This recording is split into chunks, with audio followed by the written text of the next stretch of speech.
Bab 2197. Konspirasi 1. Tuan Zhao. Di loteng, Mileye mengerutkan kening, dari mana putra ini berasal. Pada saat ini, Pak Tua Xuanji masuk, dan dia memberi hormat sedikit. Senior, ada seseorang dari keluarga Zhao. Mileye bertanya, siapa keluarga Zhao?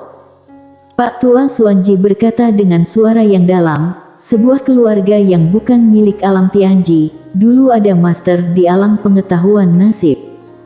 Pergilah dari alam pengetahuan nasib. Mileye tersenyum dan berkata, sesuatu yang menarik. Wajah Pak Tua Xuanji sedikit muram, Tuan Zhao ini mungkin sedang melakukan sesuatu. Mileye tersenyum dan berkata, aku akan pergi menemuinya. Pak Tua Xuanji ragu-ragu sejenak, lalu berkata, bagaimana aku bisa membiarkan senior maju untuk masalah sepele seperti itu?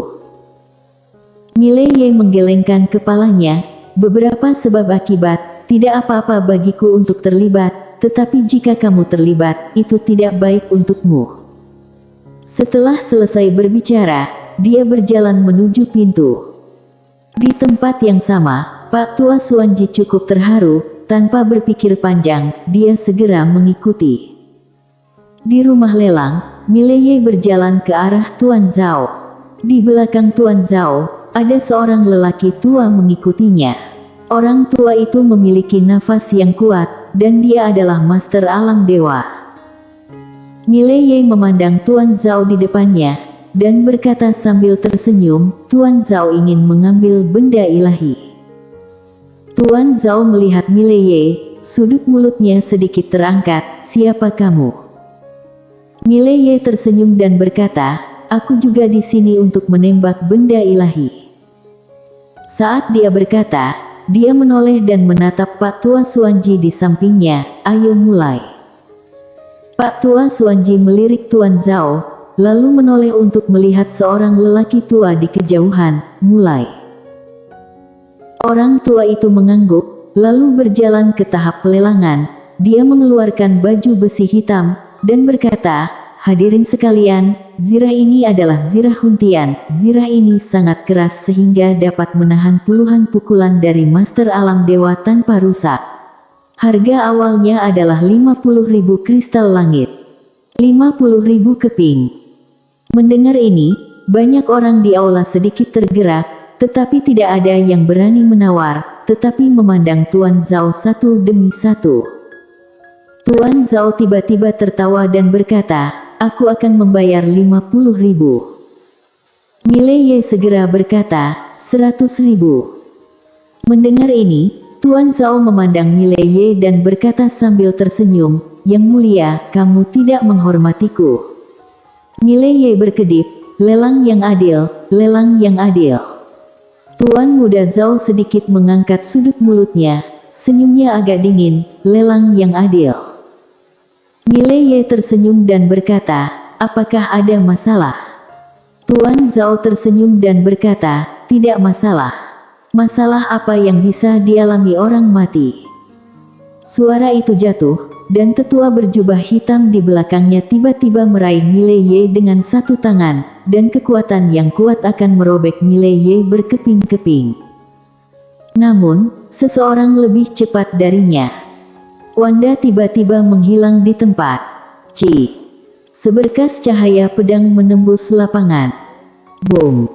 Tetua berjubah hitam dipotong keluar aula, dan saat dia berhenti, pedang menembus alisnya. Pembunuhan instan. Melihat pemandangan ini, Tuan Zhao tiba-tiba menjadi tercengang, dan seluruh orang tercengang.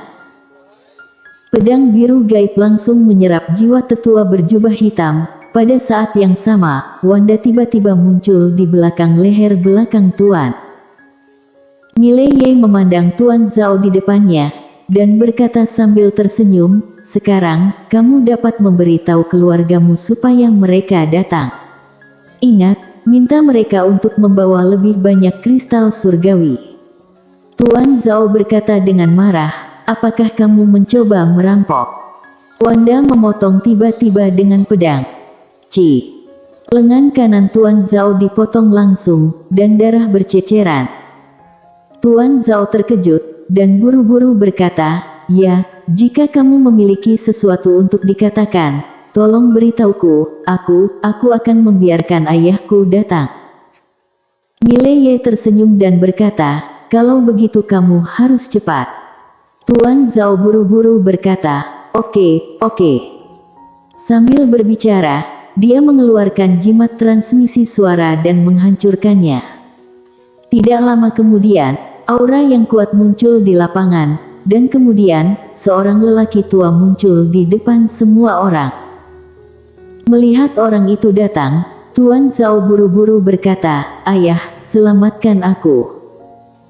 Di samping Mileye, Pak Tua Xuanji berkata dengan suara yang dalam, "Ini Marvel Zhao, kepala keluarga Zhao."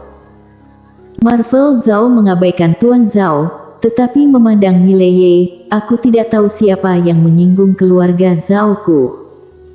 Mileye tertawa dan berkata, "Kamu bisa bertanya pada putramu."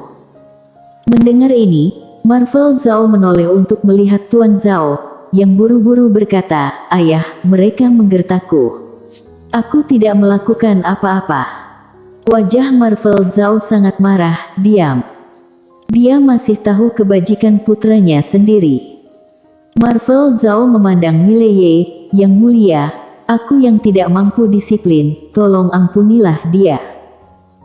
Mileye tersenyum, lalu berkata, "Wanda, biarkan Tuan Zhao pergi." Wanda mengangguk sembarangan, mencabut pedangnya dan kembali ke belakang Mileye. Marvel Zhao menangkupkan tinjunya, "Terima kasih." Mileye tersenyum dan berkata, "Ayo pergi." Pada saat ini, Tuan Zhao tiba-tiba mencibir, "Bukankah kamu sangat cakap tadi? Kenapa kamu takut ketika ayahku datang?" Marvel Zhao tiba-tiba menamparkan wajah Tuan Muda Zhao. Plak. Tamparan keras terdengar, dan Tuan Zhao dikirim terbang. Marvel Zhao memandang Mileye, menangkupkan tinjunya, sudah membuat lelucon. Setelah berbicara, dia membawa Tuan Zhao dan menghilang ke lapangan. Mileye melirik ke kejauhan, tersenyum, lalu menatap Pak Tua Xuanji, "Ayo." Pak Tua Xuanji mengangguk, "Ya." Bersambung.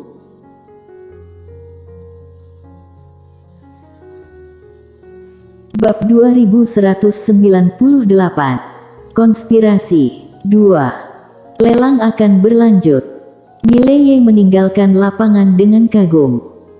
Di luar, di atas awan, Marvel Zhao menatap kota Tianji di bawah, diam. Di sampingnya adalah Tuan Muda Zhao. Tuan Muda Zhao berkata dengan suara yang dalam, "Ayah, dapatkah kamu melihat menembus bocah itu?" Marvel Zhao menggelengkan kepalanya.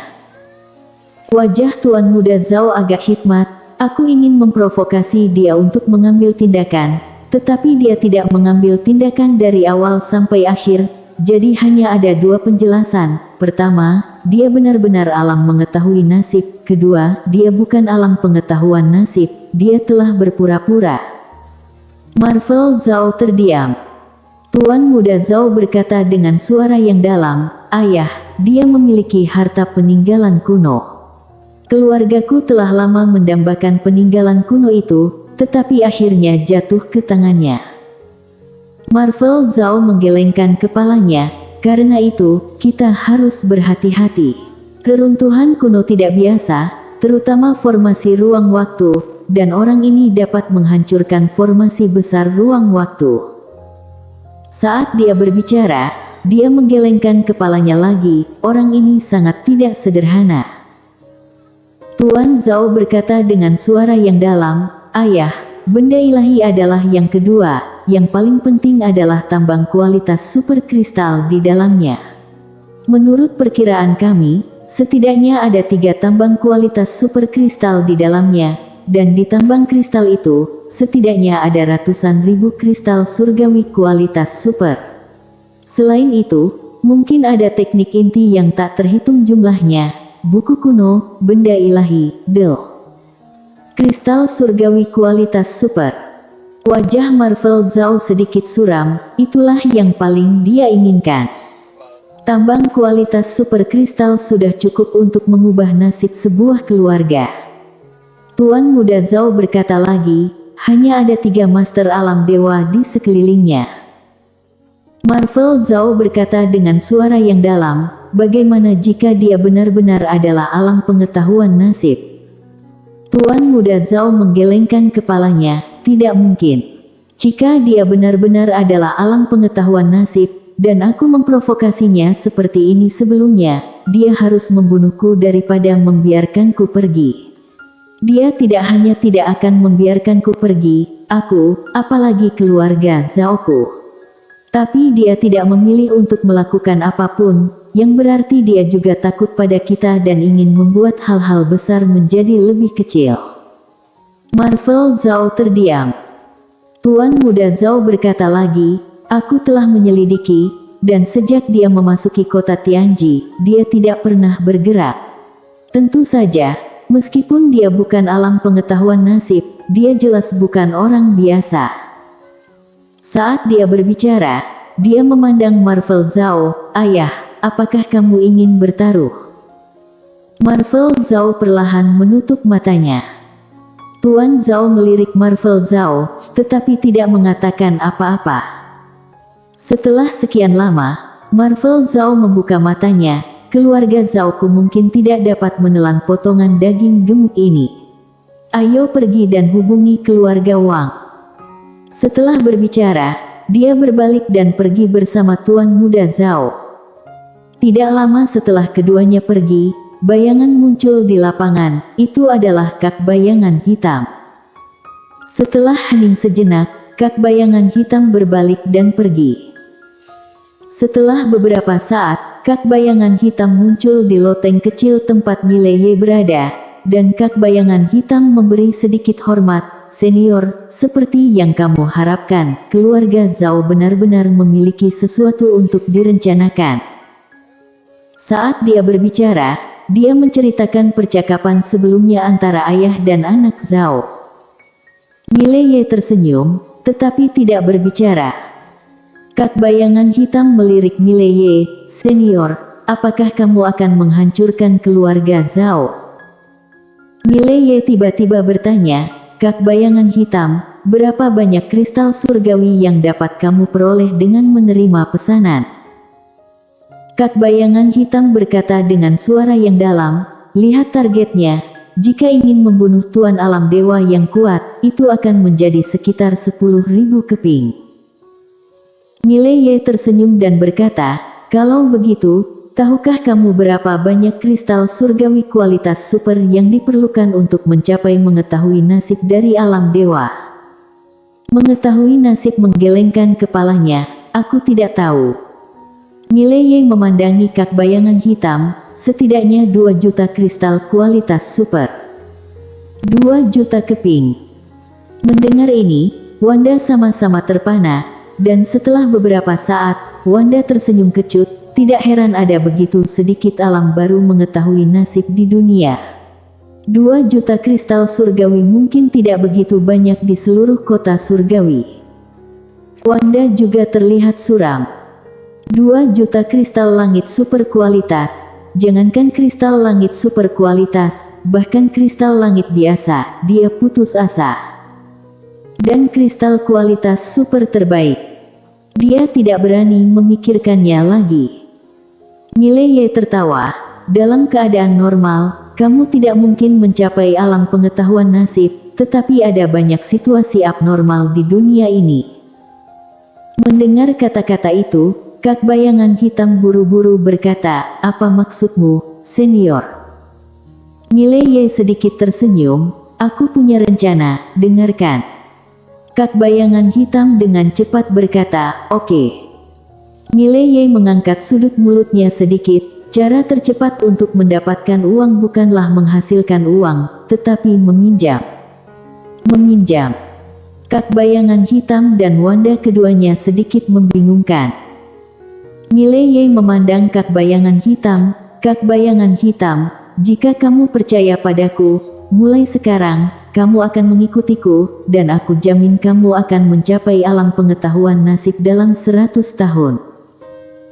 Kak bayangan hitam tertegun, dan kemudian dengan cepat membungkuk dalam-dalam. Mulai sekarang, aku akan berada di bawah komando senior.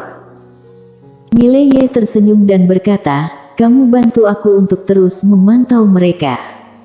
Jika ada gerakan dari mereka, kamu bisa memberitahuku kapan saja. Ingat, jangan biarkan mereka menemukanmu. Saat dia berbicara, dia berhenti, lalu berkata, permainan harus dimainkan perlahan agar menarik. Kak bayangan hitam mengangguk, mengerti. Setelah berbicara, dia diam-diam menghilang. Setelah kak bayangan hitam pergi, Wanda berkata dengan suara rendah, Guru, untuk mencapai mengetahui nasib, apakah benar membutuhkan begitu banyak kristal surgawi? Mileye mengangguk, mungkin lebih. Kak bayangan hitam tampak suram. Mileye tersenyum dan berkata, jangan khawatir, ikuti saja aku, dan aku akan menemukan cara bagimu untuk mencapai nasibmu. Wanda memandang Mileye dengan sia-sia, Guru, mengapa kamu begitu baik padaku? Mileye tertegun, dan kemudian tersenyum, kamu muridku, aku tidak baik padamu, siapa yang baik padamu? Haha. Wanda melirik Mileye dengan sia-sia, menundukkan kepalanya sedikit, dan tidak berbicara. Bersambung.